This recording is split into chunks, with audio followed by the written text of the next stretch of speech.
Hello అందరికీ 3 years back release అయిన love today cinema చూసారా? అదే ఫోన్స్ ఎక్స్చేంజింగ్ రాధిక సినిమా ఉంటుంది కదా, సత్యానందే అనుకుంటా. ఆ సినిమా ఉంది కదా, ప్రమోద్ రంగరాజన.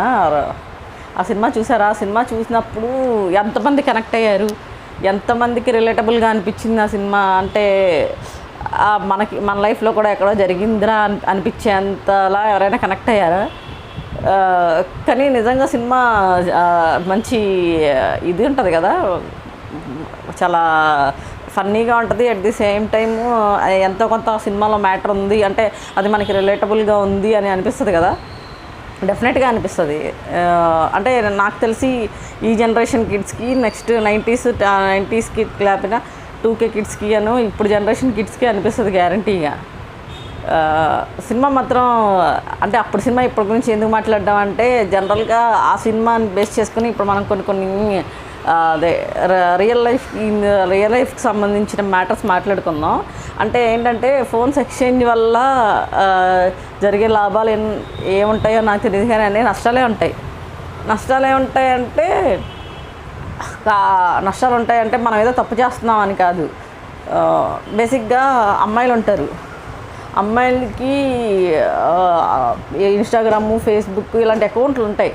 అకౌంట్లో ఉంటే ఆ అకౌంట్స్లో మనం ఏంటంటే మనకు సంబంధం ఉన్నా లేకపోయినా, మనం మాట్లాడకపోయినా కొంతమంది ట్రిగ్గర్ చేసి మెసేజ్లు చేస్తూనే ఉంటారు.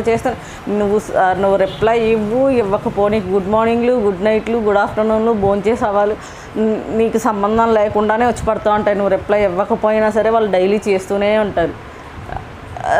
బేసిక్గా అలాంటి ఏమన్నా చూసినప్పుడు ఆ ఇంట్లో హస్బెండ్ కానీ బాయ్ ఫ్రెండ్ కానీ చూసాడు అనుకోండి, వాటిని మనం తేలిగ్గానే తీసుకుంటాం.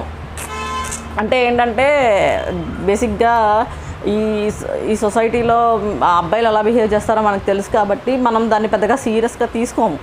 కానీ ఒక అబ్బాయి ఎలా బిహేవ్ చేస్తాడో తెలిసి కూడా హస్బెండ్ ఆర్ బాయ్ ఫ్రెండ్ దాన్ని చాలా సీరియస్గా తీసుకుంటాడు. ఎందుకు వీడిని బ్లాక్ చేయలేదు, ఎందుకు వీడిని ఇలా ఉన్నావు, నువ్వు మాట్లాడని దానివే అయితే దీన్ని ఇలా ఎందుకు పెట్టావు అంటే, నేను లేనప్పుడు నువ్వు మెసేజ్ చేసి డిలీట్ చేస్తున్నావా, ఇలాంటి క్వశ్చన్ అన్నీ వస్తాయి అన్నమాట, రైజ్ అవుతాయి అన్నమాట. అది బేసిక్గా అమ్మాయికి సంబంధం ఉండదు. ఆ మాటలు అబ్బాయి అడిగితే ఈ అమ్మాయికి కోపం కూడా వస్తుంది. అడిగినోడిది తప్పు కాదు, ఈ అమ్మాయిది తప్పు కాదు. అది ఎలా చెప్పాలంటే, ఇప్పుడు జనరల్గా ఈ అమ్మాయి చాలా తేలిగ్గా తీసుకునే విషయాన్ని ఆయన సీరియస్గా తీసుకుంటాడు. అదే అట్ ది సేమ్ టైము అబ్బాయిల ఫోన్ మనం తీసుకున్నా అక్కడ దానిలో అమ్మాయిలు వచ్చి మెసేజ్లు పెట్టడం అనేది చాలా తక్కువ జరుగుతూ ఉంటుంది. ఎందుకంటే ఏ అమ్మాయి తొందరగా వచ్చి స్వతహాగా కదిలించదు. అంటే ఇది నేను స్టేట్మెంట్ ఇస్తున్నానని కాదు, జనరలైజ్ చేసి చెప్తున్నా. తొందరగా అమ్మాయిలు కదిలిచ్చి మెసేజ్లు పెట్టరు. ఇంకా వాళ్ళు కదిలిచ్చి మెసేజ్లు పెట్టి ఇది చేసి మీతోటి చేస్తున్నారంటే ఒకటి మీ మీద క్రష్ అన్నా ఉండాలి, లేదా అమ్మాయి మోసగత్తన్నా అయి ఉండాలి. అంతకుమించి వేరే అమ్మాయి వచ్చి ఏదైనా ఇన్ఫర్మేషన్ కోసం చేసేవాళ్ళు అది వేరే, మీకు అర్థమైపోతుంది అసలు ఎవరు ఎలా చేస్తున్నారు, ఏ ఇంటెన్షన్తో చేస్తున్నారు అనేది మీకు అర్థమైపోద్ది. మ్యాక్సిమం 80% అమ్మాయిలు వాళ్ళు ఇనిషియేట్ తీసుకొని మెసేజ్ చేయరు. ఏదైనా కన్వర్సేషన్ నడిచిందంటే నువ్వు కొలీగో, ఫ్రెండో, లేకపోతే ఫ్రెండో అయితే కన్వర్సేషన్ జరగవచ్చు. మేబీ ఒక లిమిటెడ్ వరకు కన్వర్సేషన్ జరగవచ్చు. కానీ ఇదే కన్వర్సేషన్ని మీ ఇంట్లో వైఫ్ కానీ గర్ల్ ఫ్రెండ్ కానీ చూసారనుకోండి, మీరు తీసుకున్న దానికన్నా త్రిబుల్ రెట్లు సీరియస్గా ఆ అమ్మాయి తీసుకోవడం జరుగుద్ది. అంటే ఏంటి, ఎందుకు నీకే మెసేజ్ చేసింది, నువ్వెందుకు అమ్మాయికి మెసేజ్ చేస్తున్నావు, నువ్వెందుకు అమ్మాయితో కాల్ మాట్లాడుతున్నావు, నువ్వెందుకు చేస్తున్నావు అంటే, ఇప్పుడు నన్ను వదిలించుకునే ప్రయత్నాలు ఏమైనా చేస్తున్నావా అంటే, నువ్వు దాన్ని తగులుకున్నావా. సేమ్ ఇలాంటి టైప్ ఆఫ్ కన్వర్సేషన్స్ వస్తాయి, గ్యారంటీగా వస్తాయి. అదేంటంటే అది మీ మీద ఉన్న హక్కు, రైట్ అని ఆ అమ్మాయి ఫీల్ అవుద్ది కాబట్టి గ్యారంటీగా క్వశ్చన్ చేస్తుంది. ఆ క్వశ్చన్స్ మీకు చిరాకు వస్తాయి. మీరు జనరల్గానే చాట్ చేసి ఉండొచ్చు, మీ మనసులో ఎలాంటి ఉద్దేశాలు లేకపోవచ్చు, కానీ ఆ అమ్మాయి మైండ్లో అది అనుమానం కింద పడిపోద్ది. సో ఎవరు బేసిక్గా వెళ్ళి ఒకరిదానిలోకి వెళ్ళి కెలుగుదామని ఎప్పుడు ట్రై చేయొద్దు. ఏంటంటే ఫోన్ అంటే పర్సనల్ లైఫ్ కన్నా ఫోన్ ప్రైవసీయా అంటే, పర్సనల్ లైఫ్ చాలా కూల్గా ఉండాలంటే ఆ ఫోన్ అనే దాన్ని పక్కన పడేయాలి. అంటే వాడి ఫోన్లో ఏం జరుగుతుందో నువ్వు తెలుసుకున్నంత వరకు నువ్వు హ్యాపీగానే ఉంటావు, నీ ఫోన్లో ఏం జరుగుతుందో ఆడు తెలుసుకున్నంత వరకు ఆడు హ్యాపీగానే ఉంటాడు. ఈ రెండు తెలుసుకున్నంత వరకు మీరిద్దరు కూడా హ్యాపీగానే ఉంటారు. అర్థమైందా? నేనేం చెప్పాలనుకుంటున్నానంటే అదే చెప్పాలనుకుంటున్నాను. వెళ్ళి ఒకరి దానిలోకి వెళ్ళి ఒకరికి కెలికి వాసన చూసుకోవద్దు ఎవరు. ఎందుకంటే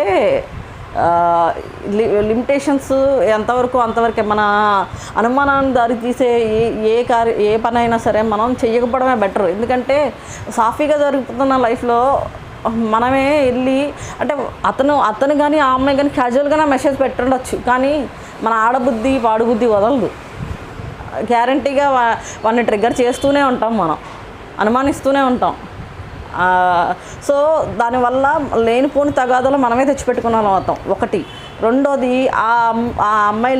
అమ్మాయిలు ప్రమేయం లేకుండానే అబ్బాయిలు మెసేజ్లు చేసేవాళ్ళు చాలామంది ఉంటారు. అలాగని చెప్పేసి నువ్వు ఇన్స్టాగ్రామ్ డిలీట్ చేయి, యూట్యూబ్ డిలీట్ చేయి, లేకపోతే ఫేస్బుక్ డిలీట్ చేయి అనడం కూడా కరెక్ట్ కాదు. ఎందుకంటే ఆ అమ్మాయి యొక్క రైట్స్ నువ్వు లాగేసుకుంటున్నట్టే. అంటే మొగుడు పిల్లలకి గొడవలు వస్తాయి, ఇవి ఇంపార్టెంటా అంటే నేను ఇంపార్టెంట్ అని చెప్పను. అది ఆ అమ్మాయి తీసుకునేదాన్ని బట్టి ఉంటుంది. ఇప్పుడు నీకు ఇష్టం లేదు ఆ అమ్మాయి డిలీట్ చేయాలని రూల్ లేదు.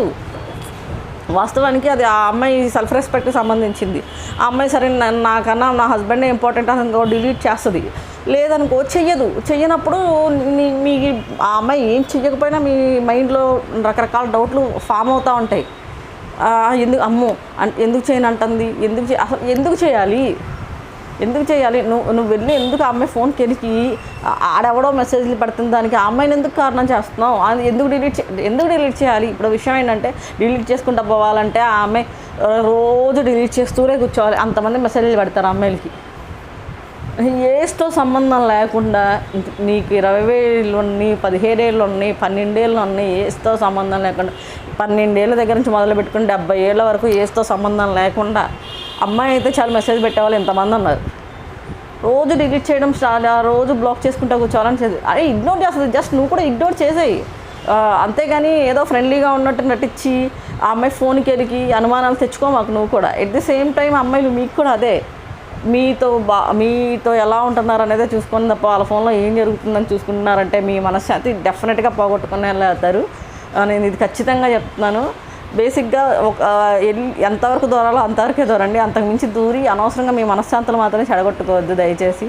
ఓకేనా? బాయ్.